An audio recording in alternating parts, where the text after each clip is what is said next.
마태복음 6장 1절로 4절 말씀 제가 읽어드리겠습니다. 사람에게 보이려고 그들 앞에서 너희 의를 행하지 않도록 주의하라. 그리하지 아니하면 하늘에 계신 너희 아버지께 상을 받지 못하느니라. 그러므로 구제할 때에 외식하는 자가 사람에게서 영광을 받으려고 회당과 거리에서 하는 것 같이 너희 앞에 나팔을 불지 말라. 진실로 너희에게 이르노니 그들은 자기 상을 이미 받았느니라. 너는 구제할 때에 오른손이 하는 것을 왼손이 모르게 하여 내 구제함을 은밀하게 하라. 은밀한 중에 보시는 너희 아버지께서 갚으시리라. 아멘. 우리 성도님들은 상을 받아본 적이 있습니까? 어떤 분야에서든지 그 분야에서 잘하는 사람에게 이 상을 주지 않습니까? 그래서 학교에서 받는 상이든지 어떤 단체나 기관에서 받는 상이든지 이 나라에서 받는 상 모두 매우 기쁘고 자랑스러운 일일 것입니다. 여러분들이 알고 있는 상 중에서 가장 최고의 상이라고 하면 어떤 상을 생각할 수 있습니까? 저는 찾아보니까 노벨상이 최고의 명예로운 상이라고 하더라고요. 6개 분야에 이렇게 상을 준다고 합니다. 이 스웨덴의 물리학자 알프레드 노벨이라는 사람이 다이너마이트를 발명을 했어요. 그래서 돈을 엄청 벌었는데 죽을 때가 되어서 보니까 자기가 발명한 걸로 사람을 죽이는데 쓰더라는 거예요. 무기를 만들어서. 그래서 죽을 때 유언을 했답니다. 이 돈을 인류를 위해서 좀 사용하고 싶다고. 그 유언에 따라서 재단을, 노벨 재단을 설립해서 이렇게 6개 분야에서 인류를 위해서 공헌한 사람들을 선출해서 그렇게 상을 주는데 상금이 또 어마어마합니다. 적어놨는데요. 13억 5천만 원. 이건 이 금리에 따라서 이 변동이 있습니다. 우리나라 돈은. 그런데 요즘 시가로 이렇게 13억 5천만 원에 해당하는 한참 금리가 달러 가치가 높았을 때는 16억까지 되었다고 합니다. 어쨌든지 굉장히 큰 상금과 명예로운 이 상을 주는데요. 그런데 재미있는 건 성경을 보니까 하나님께서 우리에게 상을 주시고 싶어서 안달하는 그런 분이라고 나와 있어요. 우리에게 하나님의 상을 얼마나 주고 싶어 하면 하나님께서요 밥상도 차려주시고 또 우리에게 상도 주신다고 그렇게 말씀하세요. 시편 23편 5절에 보니까요. 주께서 내 원수의 목전에서 내게 상을 차려주시고, 여기서 상은 원어에 보니까 밥상이에요. 원수가 보는 앞에 아주 거하게 훌륭한 진수성찬 그 상을 차려주신다는 것입니다. 그리고 또 하나님께서는 요한계시록 22장 말씀을 보니까요. 각 사람에게 그가 행한 대로 상을 주시는 분이라 그렇게 말씀하고 있습니다. 우리 하나님 앞에 우리가 상 받도록 신앙생활을 해야 될 것입니다. 각 사람에게 주시는 상이 다르다라는 걸 알 수 있는데요. 우리 하나님께서 주시는 아주 큰 상을 받아서 누릴 수 있는 우리 모든 성도님들이 되시기를 바랍니다. 그래서 이 시간 우리에게 주신 말씀을 통해서 하나님의 상 받도록 살라라는 제목으로 말씀을 전하겠습니다. 우리 늘 하던 대로 우리 신앙 고백 합시다. 자주 하는 말이 우리 인생을 만들어갑니다. 우리 하나님 앞에 신앙을 고백해서 이런 복을 받는 우리가 되었으면 좋겠네요. 나는 예수 믿어 구원의 복을 받았습니다. 나는 예수 믿어 건강해졌습니다. 나는 예수 믿어 마음이 넓어졌습니다. 예, 우리가 고백한 대로 이런 은혜를 받는 그래서 누리며 신앙생활하는 우리 모두가 되시기를 다시 한번 예수님의 이름으로 축복합니다. 오늘 이 본문을 통해서요, 하나님께서 어떤 사람에게 상을 주시는지, 그리고 어떤 상을 주시는지 이 시간 함께 살펴보겠습니다. 하나님께서 이런 사람에게 이 상을 주신답니다. 어떤 사람요? 나를 사랑하지 않는 사람까지 사랑하는 그 사람에게 상을 주신다 말씀하세요. 마태복음 5장에 보니까요, 이렇게 말씀합니다. 나는 너희에게 이르노니 너희 원수를 사랑하며 너희를 박해하는 자를 위하여 기도하라. 이같이 한즉 하늘에 계신 너희 아버지의 아들이 되리니 이는 하나님이 그 해를 악인과 선인에게 비추시며 비를 의로운 자와 불의한 자에게 내려 주시니라. 너희가 너희를 사랑하는 자를 사랑하면 무슨 상이 있으리요? 세대도 이같이 아니하느냐? 이렇게 말씀하세요.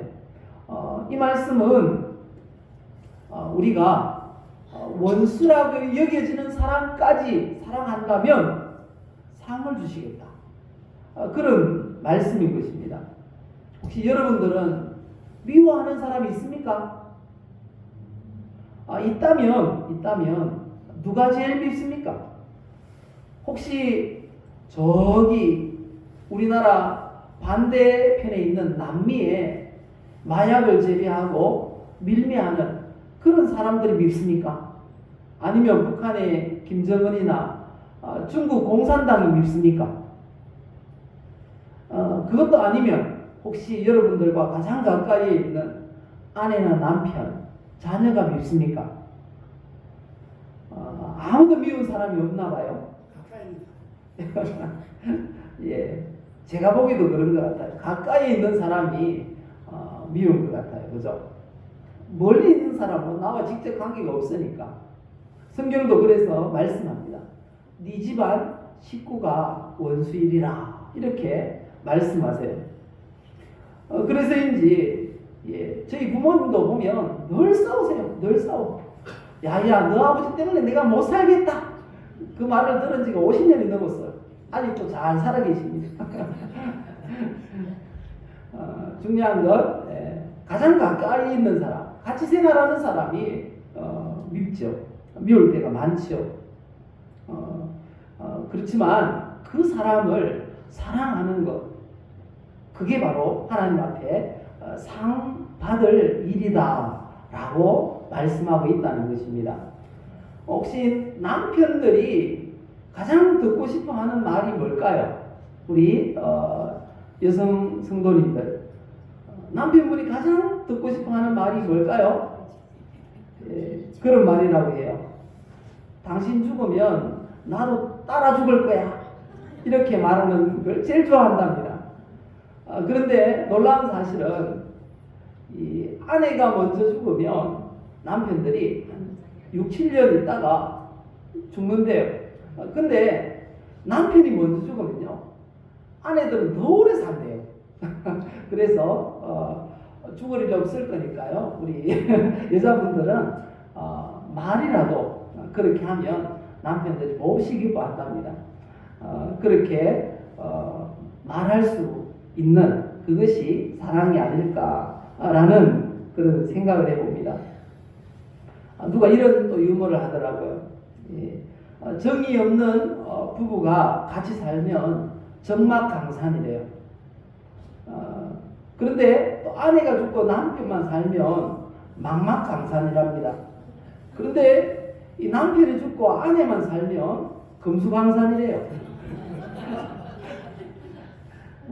어쨌든지 평생 원수 같은 남편이라 할지라도 사랑을 실천해 보시기 바랍니다. 상 받을 일이라고. 그것 하는 것 그렇게 어렵지 않잖아, 그죠? 어려운가요? 어쨌든 내가 미워하는 그 사람에게 사랑을 실천하는 것이 상 받을 일이라 이렇게 성경이 말씀하고 있습니다. 또 미운 사람 있잖아요. 자녀들 말 안 들을 때 또 그것보다 더 미운 그런 사람이 없죠. 저희 고향에도 그런 사람이 있어요. 어릴 때도 자랄 때도 얼마나 이 말을 안 듣는지. 저보다 나이가 좀 많은데 제가 자라면서 다 지켜봤잖아요. 학교에서도 막 이 짱이었어요. 짱이고 싸움질을 막 잘하고 그런 저한테 나이가 많아도 조카예요. 그래서 제가 얘기하는 거예요. 그 조카가 그런 일이 있었어요. 얼마나 말을 안 듣는지 하루는 지기작대기를 가지고 이놈 때려 죽인다고 막 아버지가 따라갔어요. 나이 많은 그 형님이 따라갔어요. 따라가니까 아들이 막 도망가다가 갑자기 서더니 줄을 쫙 꺼요. 줄을 쫙 끄더니 아버지 여기 놈은 내 아들이다. 막 그러는 거예요. 그런 아이가 하여튼 있었어요. 그런데 그런 아들이 있으면 얼마나 믿겠습니까? 아버지 입장에서. 그렇죠.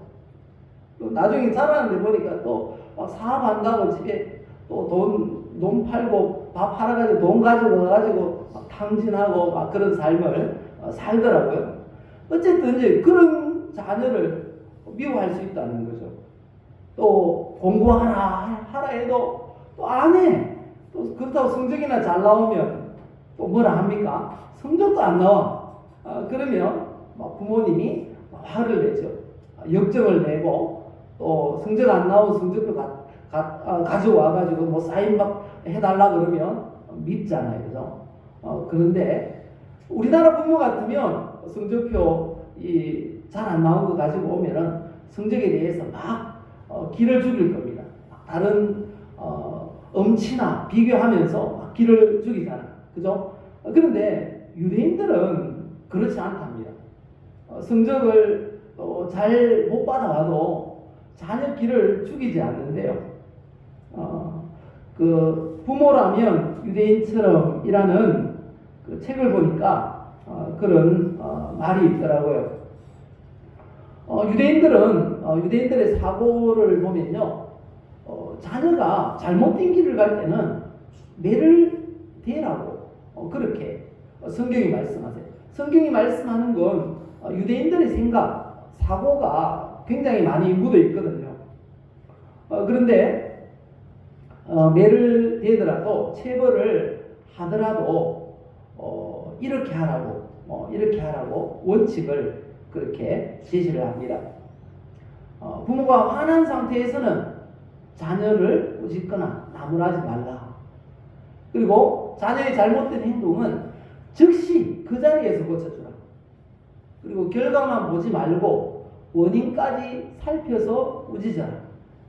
그리고 꾸짖을 때도 언어 선택을 신중하게 하라. 이런 원칙을 가지고 자녀들을 체벌을 한다는 것입니다. 어떤 부모가 이 자녀의 성적표를 받았어요. 그런데 낙제 점수예요. 낙제 점수를 가지고 온 아들에게 어머니가 이렇게 말을 해주었다고 합니다. 괜찮아. 공부 못해도 돈 많이 벌 수 있어. 돈 많이 벌어서 지금 1, 2등 하는 애들 비서로 고용해. 그러면 돼. 돈 벌고 사람을 잘 다스리는 지혜를 달라고 기도하렴. 이렇게 얘기했다는 거예요. 그랬더니 그 사람이 나중에 자라서 미국의 경제를 움직이는 사람이 되었어요. 그 사람이 누군가 하면요, 바로 이 워렌 버핏이라는 이 굉장한 투자 전문가가 되었다는 것입니다. 우리가 자녀들을 이 책망을 하고 매를 댄다 할지라도 이런 아주 선택에서 기준을 가지고 그렇게 해야 될 것입니다. 그게 바로 사랑을 실천하는 것이라 이렇게 생각이 됩니다. 가장 미워하는 가족, 그 원수 같은, 어쩌면 평생 원수 같은 남편과 아내일지라도 사랑을 실천하시고, 또 자녀나 이웃이나 교우 중에도 정말 얄미운 사람들이 있잖아요. 모든 사람들에게 이 사랑을 실천할 때 그게 바로 나에게 상이 된다라고 성경이 말씀하고 있습니다. 사랑하는 우리 성도 여러분, 사랑을 실천할 수 있기를 예수님의 이름으로 축복합니다. 사랑을 실천하는 것이 하나님의 상 받는 비결이라고 우리에게 말씀하십니다. 그리고 두 번째, 하나님은 또 이런 사람에게 상을 주신다고 합니다. 어떤 사람요? 예, 오늘 본문 말씀인데요. 이 말씀은 아주 배경이 있습니다. 어떤 배경이 있는가 하면요. BC 예수님 오시기 전에 586년경에 이 남유다 왕국이 멸망을 하게 됩니다. 그리고 많은 사람들이, 많은 유대인들이 포로로 잡혀가게 되었습니다. 그 포로로 잡혀간 그 유대인들이 유대인들의 그 전통을 지키기 위해서 아주 강한 그런 민족주의적 배경하에서 종교가 하나 탄생됩니다. 그 종교가 바로 유대교입니다. 유태교 혹은 유대교라고 하는데요. 이 유대교는 구약 성경을 실천하는 것 같지만 굉장히 왜곡되었어요. 그래서 지나친 형식주의로 자리 잡고 말았습니다. 그렇기 때문에 위선적인 요소가 굉장히 많았어요. 오늘 본문 우리가 읽었던 6장에 보시면 예수님께서 그 사람들의 위선을 지적하고 계시는 내용입니다. 그들의 위선적인 모습은요, 종교생활 전체에 나타났습니다. 그런데 놀라운 건 이 유대인들은 종교생활이라는 게 그냥 삶 자체가 종교생활이에요. 삶이 종교고 종교가 삶인 그런 삶을 사는 사람들이 유대인들입니다. 그러니까 삶 전체에 위선이라는 게 그냥 배어 있었다는 거죠. 그래서 예수님께서 오늘 말씀하는 거예요. 그걸 염두에 두고, 위선적인 사람들을 염두에 두고 오늘 본문 말씀을 하고 계십니다. 오늘 말씀 우리 성경을 보면서 한번 보시면요, 사람에게 보이려고 그들 앞에서 너희 의를 행하지 않도록 주의하라. 그리하지 아니하면 하늘에 계신 너희 아버지께 상을 받지 못하느니라. 그러면 상 받으려면 어떻게 하면 된다고요? 사람에게 보이려고 하지 않으면 된다는 거죠. 은밀한 중에 구제를 실천한다면 하나님 앞에 상을 받을 수 있다라고 말씀하십니다. 그런데 여기 보면 하나님께서 주시는 상이 어떤 것인지 우리에게 알려주십니다. 그 첫 번째가 바로 물질로 보상해 주신다는 겁니다. 은밀한 중에 하나님께 보이기 위해서 하나님을 사랑하고 이웃 사랑하는 마음으로 은밀하게 구제한다면 물질로 보상해 주시겠다라고 약속하고 있다는 것입니다. 성경이 그렇게 말씀하세요. 신명기 10장 17절 이하에 보시면 이렇게 말씀하세요.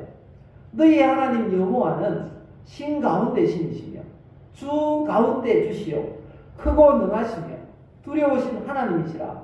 사람을 외모로 보지 아니하시며 뇌물을 받지 아니하시고 고아와 과부를 위하여 정의를 행하시며 나그네를 사랑하여 그에게 떡과 옷을 주시나니.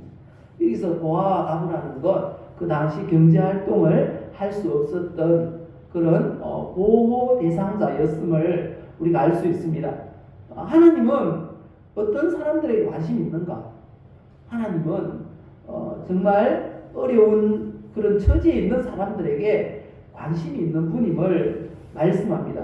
그래서 시편에 보면요, 하나님은 고아와 과부의 이 아버지라고, 고아의 아버지고 과부의 재판장이라고 이렇게 하나님 자신을 소개하고 있습니다. 그런데 하나님께서 그렇게, 이게 하나님의 일이라는 거예요. 가난한 사람, 불쌍한 사람, 도움이 필요한 사람을 보호하시는 게 하나님의 일이에요. 그런데 그걸 만약 성도가 한다면, 하나님의 일을 대신해서 성도가 한다면 하나님이 어떻게 생각하시겠습니까? 하나님은 반드시 갚아주고자 하신다는 거죠. 성경에 말씀하세요. 잠언 19장에 보니까요, 가난한 자를 불쌍히 여기는 것은 여호와께 구워 드리는 것이니 그의 선행을 그에게 갚아주시리라 말씀하십니다.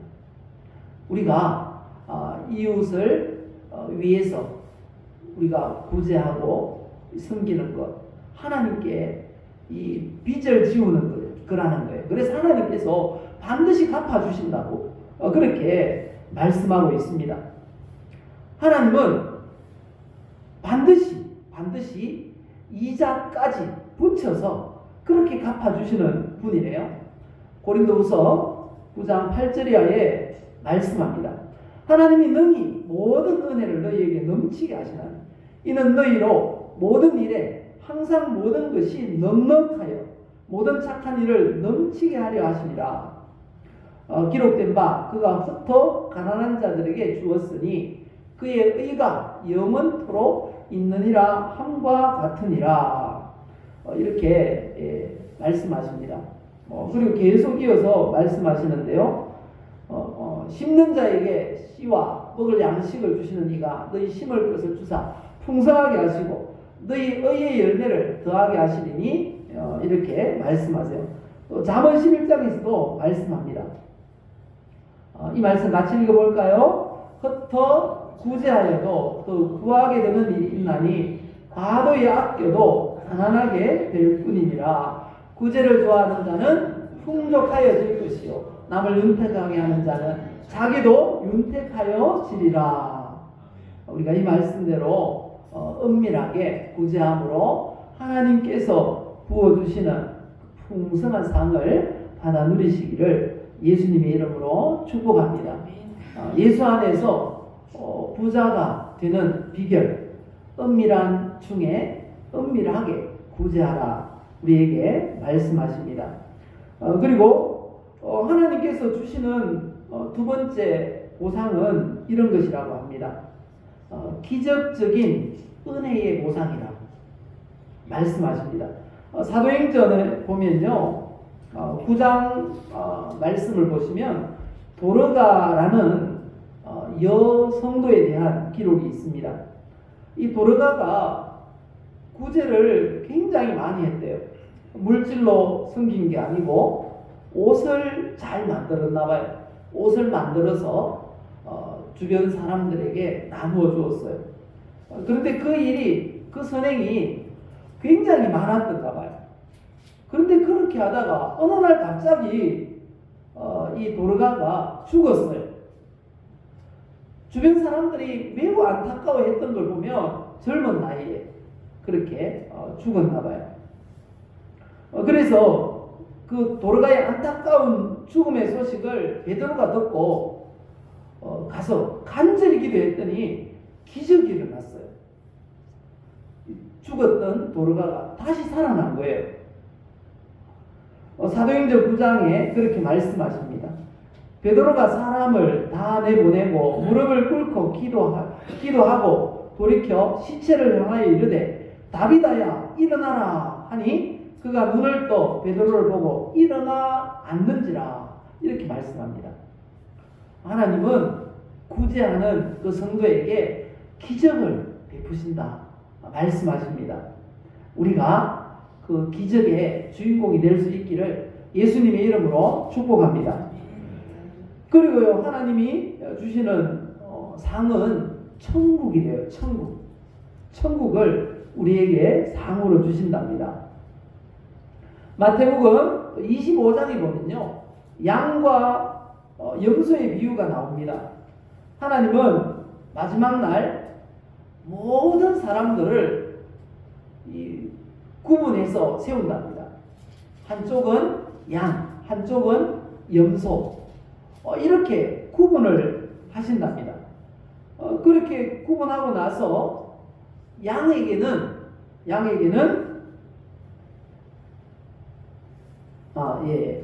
구분하신다고 지금 말씀하고 있습니다. 양은 오른편에, 염소는 왼편에 그렇게 구분하시고요. 그리고 나서 양과 염소에게 각각 다른 그런 상을 주신답니다.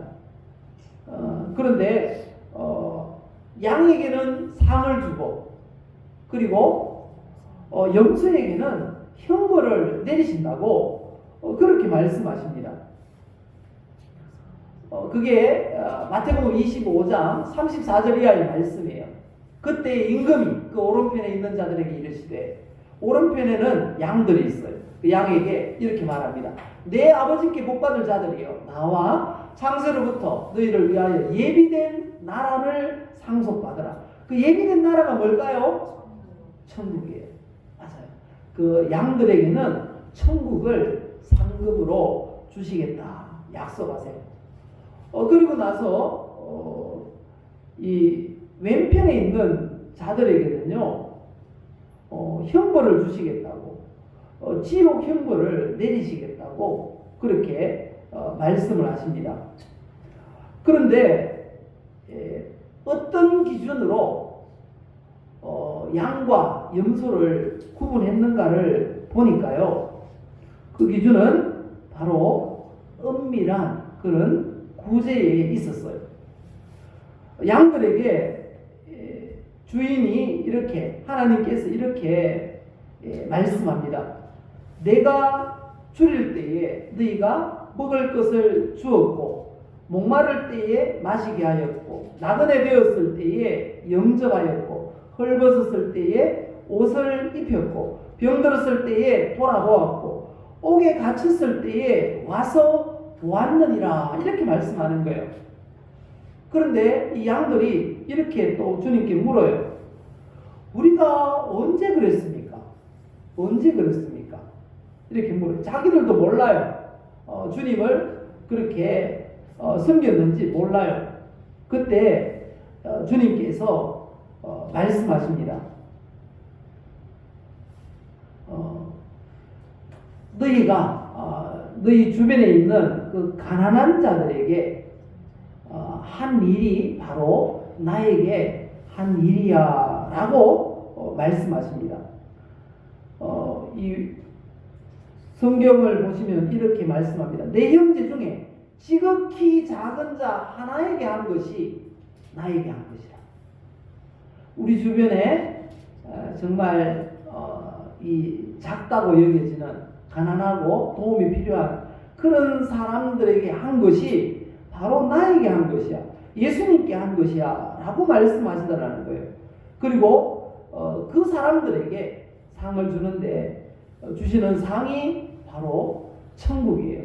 하나님의 나라를 유업으로 받을 것이다, 상속받을 것이다 라고 말씀하고 있다는 것입니다. 하나님 앞에 상 받는 비결 두 번째 뭐라 그랬습니까? 은밀한 구제. 은밀한 구제, 하나님께 상을 주세요. 상을 많이 주세요. 어떤 상을 주십니까? 물질로도 주시고, 우리의 인생에 기적도 베푸시고, 그리고 천국을 유업으로 받게 하시겠다고 약속하십니다. 이런 상급을 받아 누리는 우리 성도님들 되시기를 예수님의 이름으로 축복합니다. 마지막 세 번째, 하나님은 또 이런 사람에게 상을 주신답니다. 어떤 사람에게요? 착하고 충성된 종에게. 마태복음 25장 14절 이하에 보면 이 달란트 비유가 나옵니다. 이 달란트 이 비유는요, 이 마지막 날 인류의 종말이거나 개인의 종말이 있을 때 우리 주님 앞에 서게 될 것, 그리고 그때까지 우리가 신앙생활을 어떻게 해야 되는지를 우리에게 보여주는 말씀인데요. 이 말씀을 보면요, 우리가 하는 신앙생활은 하나님께서 상을 주시려고 주시는 기회구나라는 것을 알 수 있습니다. 주인으로 비유되는 하나님이 이 종들로 비유되는 성도들에게 각각 재능대로 달란트를 주고 떠났다는 것입니다. 그리고 먼 훗날 다시 오신다고 합니다. 그래서 달란트를 주셨어요. 재능대로. 이 재능대로 주셨다는 건 내가 그 재능으로 감당할 수 있을 만큼의 범위 안에서 우리에게 은사를 주셨다는 그런 내용입니다. 그런데 사람마다 달라요. 하나님께서 우리 성도들에게 주신 건 사람마다 달라요. 어떤 사람에게는 5달란트, 어떤 사람에게는 2달란트, 어떤 사람에게는 1달란트를 주셨다고 그렇게 말씀합니다. 그런데 이 성경을 읽어보면요, 많이 받았다고 좋아할 것도 아니고요, 적게 받았다고 낙심할 것도 아니라는 거예요. 우리가 얼마를 받았는가 보다 더 중요한 게 있다는 것입니다. 그건 우리가 받은 달란트를 어떻게 사용했는가, 하지 않았는가 라는 것입니다. 우리가 얼마를 받았는지 보다 더 중요한 게 뭐라고요? 어떻게 사용했는가, 어떻게 사용했는가. 그게 더 중요하다는 것입니다. 그래서 이 달란트를 받은 사람들이 이 두 부류가 있습니다. 한 부류는요, 그 받은 달란트를 가지고 어떻게 했다고요? 즉시 가서 장사를 했다라고 말씀합니다. 16절에 말씀하시는데요. 16절에 보면요. 5달란트 받은 자는 바로 가서 그것으로 장사해 또 5달란트를 남기고 라고 하시고요. 그리고 2달란트 받은 자도 그같이 하여 또 2달란트를 남겼으되 라고 말씀하십니다. 2달란트 받았던 사람, 5달란트 받았던 사람은 곧장 가서 장사했다는 거예요. 사용했다는 것입니다. 그래서 그 달란트를 남겼어요. 그랬더니 우리 주인께서 어떻게 칭찬하셨는가 하면요, 이렇게 칭찬하셨어요. 자, 같이 읽어봅시다. 그 주인이 이르되 잘하였도다 착하고 충성된 종아, 내가 적은 일에 충성하였으니 내가 많은 것을 네게 맡기리니 내 주인의 즐거움에 참여할지어다, 이렇게 말씀하셨다는 거예요. 그런데 이건 5달란트 받은 사람, 2달란트 받은 사람 칭찬이 똑같아요. 어떤 사람에게 그렇게 했는지 23절에도 보면 2달란트 받았던 사람이 주님 앞에 보고합니다. 2달란트 주셨는데 이 2달란트 가지고 가서 곧장 장사해서 또 2달란트 남겼습니다 라고 보고하니까 똑같이 말해요. 뭐라고 말합니까? 잘하였도다 착하고 충성된 종아, 네가 적은 일에 충성하였으며 내가 많은 것을 네게 맡기리니 내 주인의 즐거움에 참여할지어다. 칭찬이 똑같아요. 5달란트 남긴 종에게 2달란트 남긴 종에게 똑같이 칭찬하는 것을 볼 수 있습니다. 그래서 알 수 있는 건요, 어떻게 우리가 받은 달란트를 사용하는가에 따라 다르다는 거죠. 5달란트 받았던 사람, 2달란트 받았던 사람이 동일하게 했던 게 있어요. 그게 뭐라고요? 바로 가서 그것으로 장사했다는 것입니다. 사용했다는 것입니다. 어떤 사람은 그렇게 말합니다. 나는 손재주가 있는 것 같아. 재능이 많은 것 같아. 또 어떤 사람은 만나보면 돈 자랑을 많이 합니다. 나는 돈이 보여. 그렇게 하면서 집을 아주 훌륭하게 짓고 그렇게 사는 사람들이 있어요. 그런데 문제는 하나님을 위해서 얼마를 어떻게 사용하는가에 따라 상급이 다르다는 것입니다. 아무리 돈을 많이 벌어도 그건 은사예요. 5달란트 받은 은사.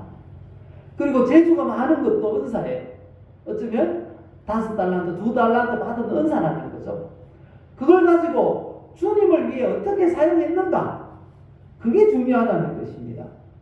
그것으로 바로 가서 그것으로 장사한 사람, 그 사람에게 우리 주님 칭찬하십니다. 착하고 충성된 종아 라고 칭찬하시고요.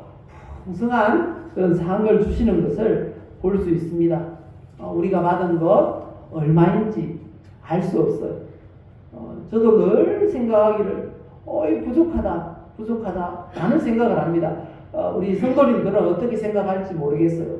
우리 성도님들 자신은 나는 가진 게 많아, 받은 게 많아, 능력이 많아 그렇게 생각할지 모르겠어요. 어떻든지 많은 게 중요한 게 아니고 그걸 가지고 얼마나 충성되게 주님을 위해 사용하는가, 그기에 따라 우리의 상이 달라지는 줄 믿습니다. 결론을 맺겠습니다. 착하고 충성된 그런 종이 되어야 하겠는데요. 왜 그런 착하고 충성된 종이 되어야 되는가? 그건 우리에게 주시고자 하는 상이 각 사람마다 다르기 때문입니다. 이왕이면 하나님 앞에 설 때 큰 상, 좋은 상 받아 누려야 되지 않겠습니까? 그래서 성경이 말씀하세요. 사무엘하 22장 보시면요, 여호와께서 내 공의를 따라 상 주시며 내 손의 깨끗함을 따라 갚으셨으니, 요한계시록 22장에서 말씀합니다. 보라, 내가 속히 오리니, 같이 읽어볼까요? 내가 줄 상이 내게 있어 각 사람에게 그의 일한 대로 갚아주리라. 각 사람에게 다르게 차별되게 상을 주신답니다. 하나님은 우리에게 주신 만큼 요구하세요. 우리가 적게 받았다고 낙심할 것도 없고요. 받은 만큼 충성되게 사용해서, 하나님을 위해 사용해서 착하고 충성된 종이라 칭찬 듣고 하나님 예비하신 모든 상급을 받아 누리는 우리 성도님들 다 되시기를 예수님의 이름으로 축복합니다.